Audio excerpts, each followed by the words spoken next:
Today we're going to be talking about writing nonfiction, but also how it applies to fiction. I know it sounds boring, but writing nonfiction that you guys do in school every day, you write essays, you might be asked to write a journal entry about your life, or all sorts of different things that they ask you to do that are nonfiction based writing. I'm going to talk today about those different types and how you can apply it to fictional writing. There are a lot of techniques that aren't applicable, obviously. Like I know with writing academic essays, one thing that I learned was um, explain every little facet of the theory. If you applied that to fiction, you would be info dumping. So there are some you don't want to apply, and people are like, this is good writing. And I'm like, no, it's good academic writing. There's a clarifier. If you did that in fiction, you'd be thrown in the garbage. You'd have people that are like, why are we still talking about the magical bushes? Yeah. And with your writing anymore. Um, However, if you did that in academic, it would be like, oh, yes, the magical bushes must be talked about for 5 pages. So it depends on context. But I'm going to talk specifically more about biography, memoir, and vignette, not necessarily in that order. The reason why is because of the fact that those are ones that you can apply more of a fictional writing technique to. Them also vice versa. A lot of the techniques that you make a good memoir, a good vignette, a good biography can be applied to fiction writing. So first we're going to talk about memoirs. So, what is a memoir? A memoir is a recounting of very important personal memories, usually with a particular theme. So that's why often it's not just here's every single detail about my life in an exact chronological journal. Normally it'll have month time skips or even year time skips. The reason why is because that year or that month doesn't necessarily fit with the theme of what they're trying to write. For example, if they're trying to write my celebrity life is insane, they might write about the year they were addicted to drugs, but not the year before they got um, or for example, more that the theme is family and hope, they'll probably write about their childhood, but they won't probably write it when they moved out because that no longer applies. Um, with a memoir, it's important, obviously, just like any other writing, that you engaging. Funnily enough, this actually is recommended to have the in late out early principle, which we've talked about before, where you start when something is interesting. You don't just say, I woke up that morning, I brushed my teeth, I put on my pajamas, and and went and curled up and watched TV because I was sick that day. Super boring. Now, if you wanted to start with, I was feeling so sick, and then there was a knock at my door, and I had to drag myself out of the couch and open the door, and it turned out to be my crush or something. Now that's interesting. That's like, oh, I want to read more. I want to figure out what happened on that day. It helps give it that engaging twist. So does it not only helps to write a memoir better when you start with the action and start with intrigue, but it also helps better with your writing. If you start with them having a really boring day, your reader's going to be really bored. All right.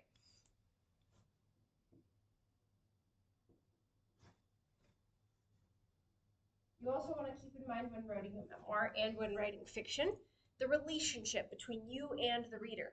In a memoir, it's a lot easier because you're sharing about your life. So building a relationship with the reader is kind of like getting to know someone.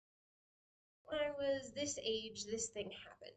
And it's just like getting to know someone and developing a relationship with a real friend. You say like, my favorite movie is this, and I remember the first time I watched it, I was 12. And, that's something you do with a friend. So reader relationship is a little bit easier to cultivate in a memoir. However, it's equally as important, if not more so, in a fictional relationship. Because if your reader does not feel like they can trust you as a writer, and you're constantly being like, so I said that was a prophecy, but actually that's a lie, and I'm bored now, so I'm going to pretend like the prophecy didn't happen. That's unreliable and makes the reader frustrated and makes them go, why did I bother investing myself if you're just going to.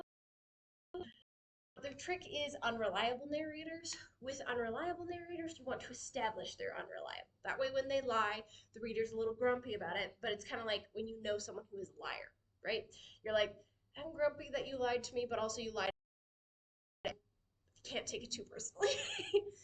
So make sure that whatever relationship you build it from the beginning. You make sure that one, they know whether you're reliable or not, they know what to expect, they know where they're going, they aren't feeling like they're wandering in the woods with a guide that's constantly saying, "Come on, this way," and then runs off into the bushes. You don't know where they are. All right.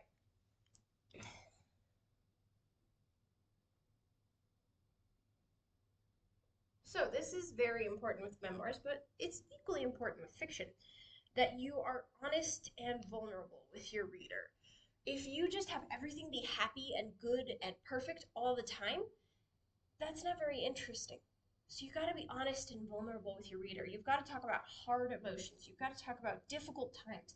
You've got to talk about really, really deep things. You've got to sometimes even put a piece of yourself in your novel. As we've talked about before, putting a piece of yourself in your novel is in some ways essential because of the fact that it makes it feel more real, but it also helps develop that relationship with your reader. When you're saying like, "Oh, hey, I've experienced a friend dying," for instance. Maybe, hopefully you haven't experienced that, but if you have, you can put that in to your writing and be like, "This is how I felt when my friend died." And you don't necessarily say that, but what you do is you say, "Well, my character just had their friend die. This is how I felt. So I'm going to say my character felt the same way." And that helps your reader to establish that relationship of, oh, they're being vulnerable and honest with me. And they're being deep with emotion rather than just being like, everything's great and the unicorn sparkle princess has a fantastic day forever. If you're writing a children's book, I guess that's okay. But even in children's books, you gotta have a plot. Something has to go wrong in Princess Unicorn's life. All right. And then this one is, of course, something that you guys have also probably heard before, is themes. Now, with a memoir, I just explained, the definition of a memoir is a bunch of memories that trigger a specific. So, for example, if it's marriage, you're going to want to talk about when you got married rather than talking about all of your exes that don't relate. But you don't want to push your theme too hard. If you just keep slapping your reader in the face with the theme, they're gonna get really done with it. It's kind of, think of it like a martial arts sparring competition. If you get hit a couple times, you might be like, "Oh, this is kind of fun. This is part of sparring, right?" But if you just keep getting wailed on 1,000 times, you're like, "I'm done, man. I want out. I want off this ride." And it's the same thing with themes. You've probably run into this before, where you've read a book and the whole theme of the book is like, um, bullies are people too, or something like that. And it says the phrase like 70 times, and you're like, "Okay, I think I got it. The first 3 times you said it, you don't need to keep saying it."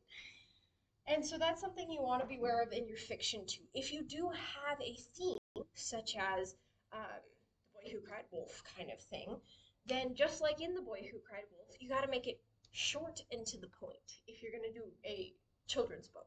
If you're going to do a novel, just let it show itself. Don't say, "The theme of this novel is." Just allow your readers to infer it themselves. And even if they don't get it, that's okay. It's better that they see the theme for themselves than you slap them in the face with it. All right.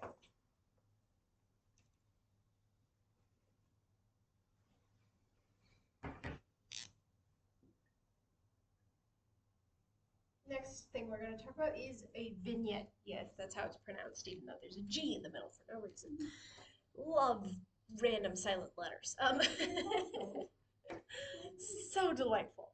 So with a vignette, the definition is a short scene that has no plot. It is more specifically like a snapshot in the day of this person's life. This is why it's normally nonfiction, because normally with nonfiction vignettes, you're doing something like, "This is the day that my brother broke his leg," or something like that. So it's a scene. It's not really a plot. It's a scene. You can make it have a plot if you want to, but most of the time it's a scene. Our lives don't typically have plots. We like plots as a reader because they feel reliable and nice, but most of the time life does not have one, which is why vignettes are a thing. With vignettes, the beauty of vignettes is the mastery of scenes, the mastery of making sure that your scenes can stand by themselves. Because, yes, is it important that your fiction builds up to a larger plot? Yeah, generally, that's nice, that's important. However, sometimes if your scenes are just too much like, hey, get it done, move on to the next thing, plot, plot, plot, then you lose that character development. You lose that uniqueness that each scene needs. The other thing that you can learn from vignettes is how to do what's called slice of life stories. These ones are specifically no plot. You probably haven't run into a lot of these because they're not super popular. Um, they're more of a Japanese kind of thing where they will have a slice of this person does feel like a real person's life because there's no plot and things just happen randomly without foreshadowing. And it's like, well, but that's how life is. Typically, there's not foreshadowing that your brother's going to break his leg or something. It just happens. So, with a vignette, what can we learn from this?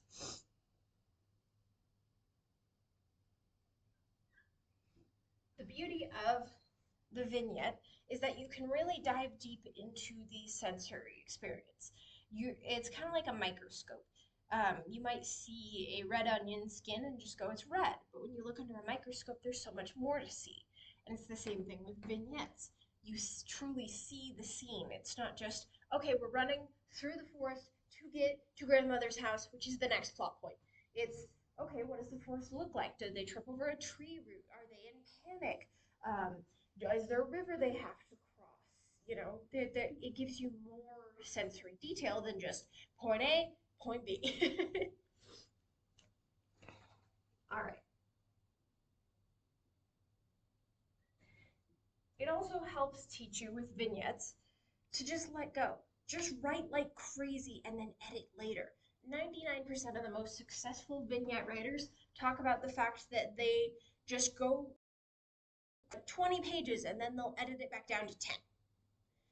So you gotta, with first drafts, do the same thing. Just be like, okay, this scene sucks. Keep going. Move past it. I know it's hard to do that, especially if you realize the scene sucks. You're like, oh, this is bad. But don't let it bog you down. Just keep plowing ahead. Editing, you can't edit a blank page. I know that this author said that, but I can't remember who. You can't edit a blank page. You got to make sure that you have words on the page in order to edit them. All right.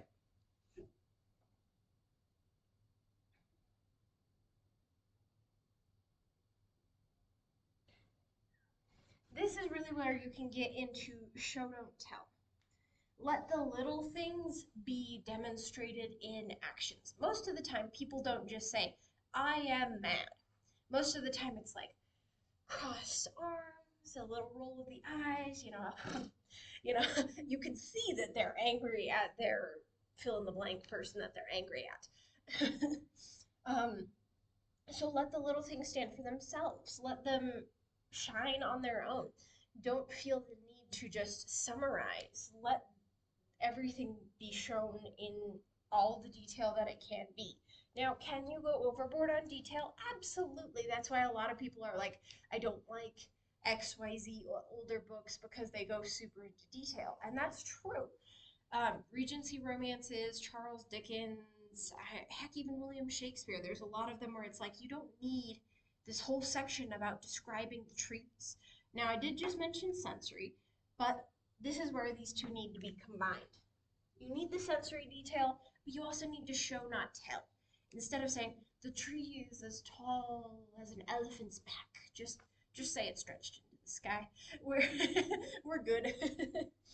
um, Allow things to be seen cinematically rather than worrying so much about it being portrayed exactly precisely the way it should be. I think part of the reason people get so bogged down in too many details is because they're like, you need to see it exactly the way I see it. But also, if we see it exactly the way you see it, that can get boring. We want to be able to fill our imagination a little bit, right? So if you say there's tall oak trees and tall pine trees, well, I'm going to imagine a forest full of oak trees and pine trees, and I might fill it in with a few bushes and tall grass and things like that. You don't need to tell me those things are there. It's just kind of assumed as I move forward.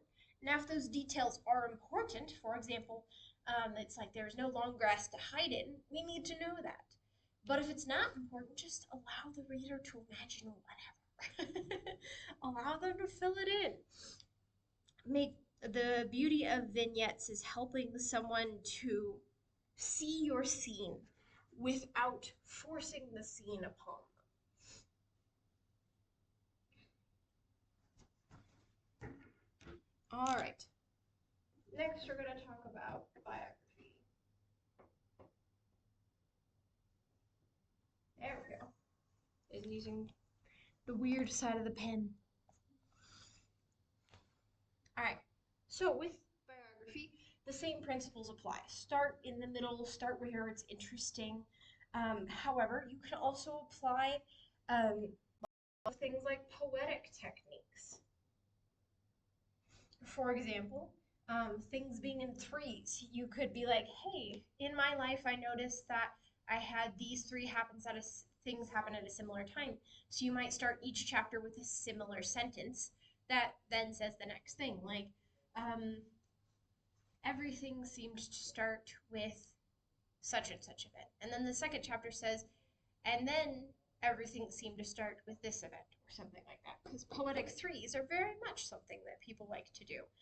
And they can give extra emphasis to writing and make it feel extra beautiful. Something else that you can do is metaphors and fiction.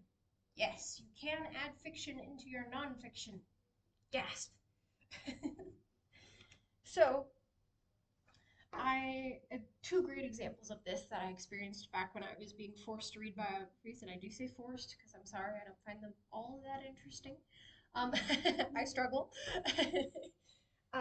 But two of my favorite biographies that I ever read were one that was about J.R.R. Tolkien, and one that was about, shoot, I can remember her first name. Her first name is Maxine, but I don't remember her last name because it's Asian. But anyway, both of them did a fantastic job. One was an autobiography and one was a regular biography written in post, obviously. The J.R.R. Tolkien one, the beauty of it was the fact that every time something went wrong in J.R.R. Tolkien's life, they used a metaphor of some sort, like he was battling his own dragons, which is great because he's a fictional writer, right? So it kind of makes it more interesting and more cool. And they would talk about some of his favorite stories to play with his friends as a 12-year-old and things like that. And that made it so much more interesting to read about. However, you can also do it with your own personal autobiographical material, like Maxine. With Maxine's, because she's Asian, specifically Chinese, actually wrote the original Mulan story that her mom would tell to her and compare it to her own life. She would say, this specific scene, and then she would be like, reminded me of this time in my life.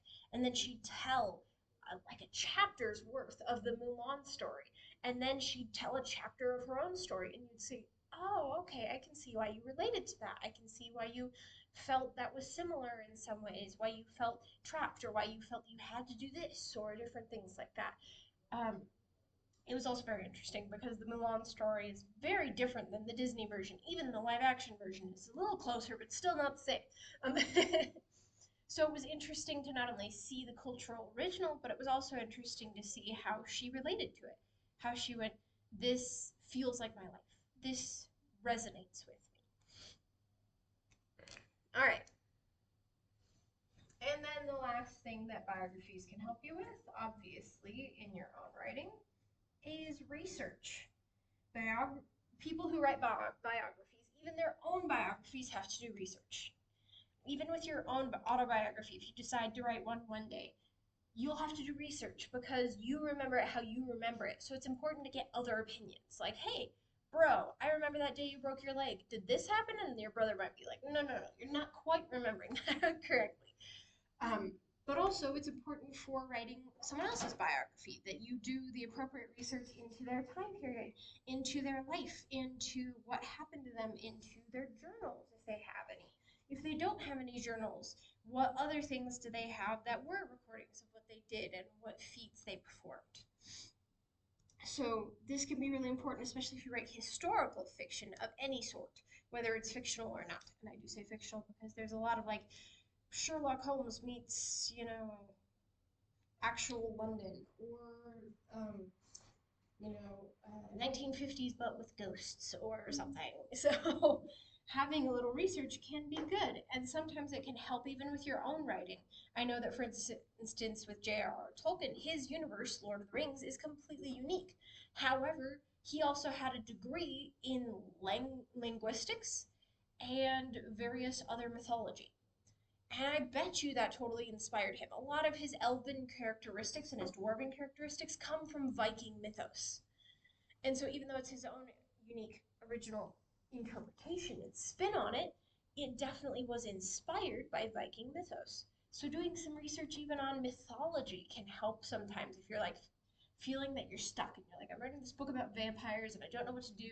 You can go do some research on classic vampire mythology and be like, ooh, actually that might help fix my writer's block problem, whatever that is. All right, and the last thing that nobody wants to talk about but is applicable: essay writing. So,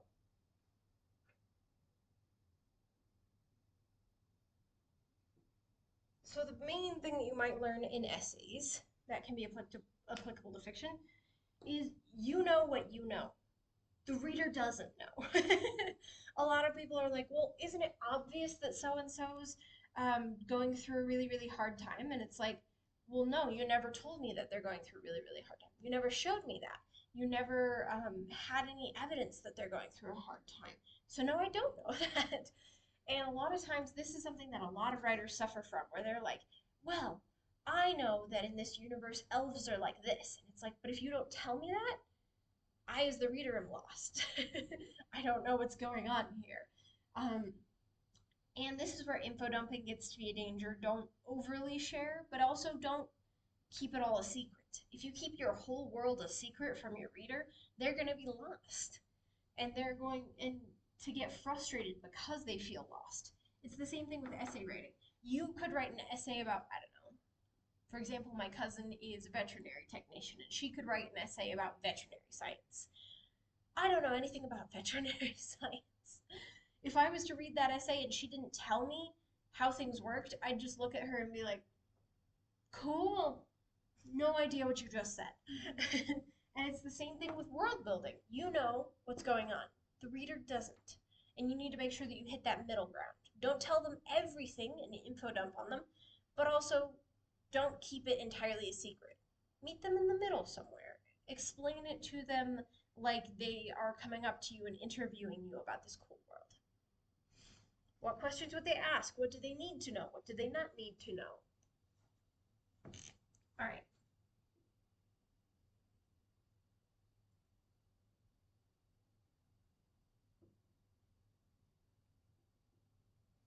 All right.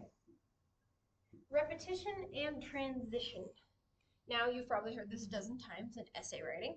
Your transitions are important. If you just say, okay, topic A, topic B, topic C, you might be jumping from topic A, which is nuclear fusion, to topic B, which is how the universe was created. And if the person doesn't know what's going on, they're going to be confused. But if you say, hey, this topic relates to this topic because of this, that transition helps it to flow better. You got to make sure to do that with your plot. You got to make sure to do that even with your chapters. Now, I know cliffhangers are fun, but you got to make sure that we at least have a reason why the transition is so jarring, if it is. So, for example, maybe so and so fell down a well and broke their arm, and they're like, help me! And then you go to someone else's point of view.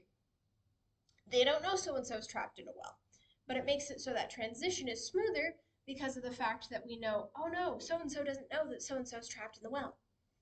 And so it gives us that transitional point. That's why if you're going to do multiple point of view, it's really good to have the character's name listed at the beginning of the chapter.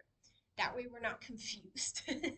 And if you do third person, then just introduce them with their name, like Emma was feeling great or whatever. But if you're doing first person, make sure that you indicate very obviously. And even if it's third person, indicate very obviously because it helps. And then the other thing is repetition.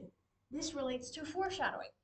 A lot of people think you can only foreshadow once and then you're done, and the reader, if they didn't get it, too bad, so sad, move on. But it's important to repeat it at least 3 times. And in my opinion, I would say, and a lot of other writers would, I would think, agree with me, you want 3 blunt foreshadowings and 3 gentle nudges. Because if you just slap us in the face over and over, that's not good. But if you also just barely brush our shoulder, that's also not good.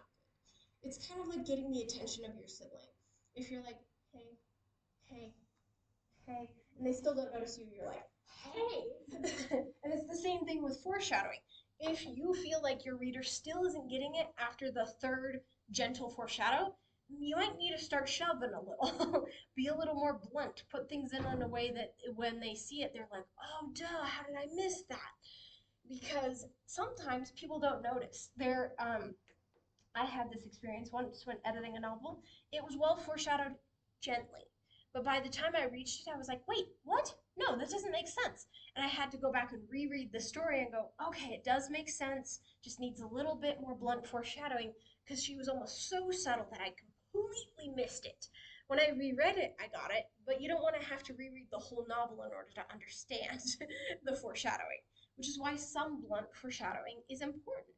That repetition of that foreshadowing is good to make sure that you can have a good hold on what the reader does and doesn't understand. All right.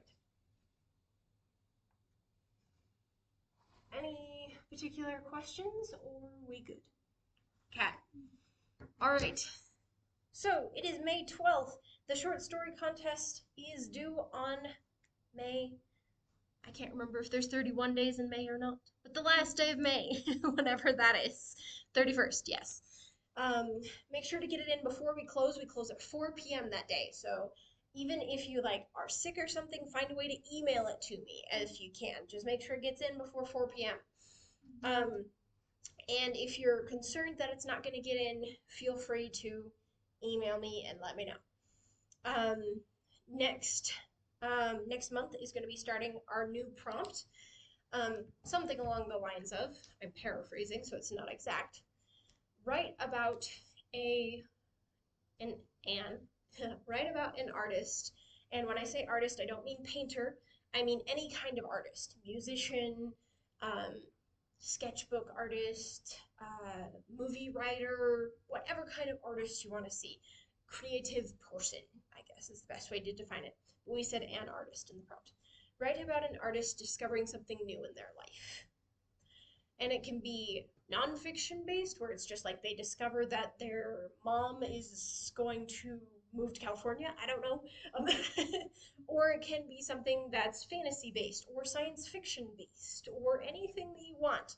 It can be any genre as long as it fits the criteria of a creative being of some sort discover something new about their life. All right, I'm going to turn off the video and we can